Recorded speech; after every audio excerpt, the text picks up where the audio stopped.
Good afternoon. It's noon. I'm Dan Cummings, and there is breaking news at this hour. Syracuse police have identified the 12-year-old boy killed in a shooting on the city's north side last night.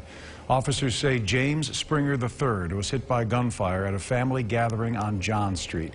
News Channel 9's Andrew Donovan was with city leaders this morning as they spoke about the shooting downtown. Andrew, good afternoon.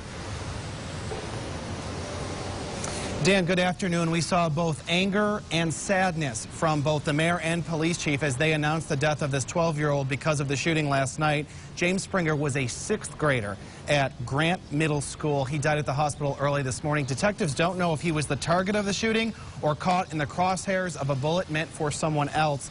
Springer is the 3rd child shot in the city of Syracuse in the last month, the 2nd to die. A 15-year-old was killed on Coolidge Ave last week. An 8-year-old girl was hit on Midland Avenue last month. Nobody's in custody for any of the 3 shootings. Detectives don't know if the cases are connected, but they're working to get information and make arrests. The police chief did not hold back his anger this morning. There's a lot of things that we can do for ourselves that we're not doing for ourselves. When I stand at this podium and I ask for public cooperation, when children are hurt and we don't get the response that we need, then everybody needs to take ownership from this. Okay? So let's make sure that our focus when we leave here today is in the right place.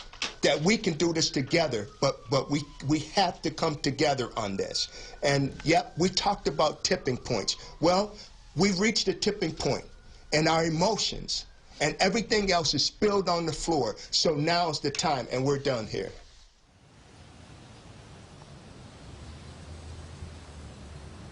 That was the end of the chief's comments right there at that moment. Now, he's asked for tips from the public before, but that perhaps was his emotional plea yet, that they need help from the public. The mayor says the city can't do this alone. If anyone has information about this shooting or has information that could stop a shooting in retaliation, they are urged to call detectives right now. Dan.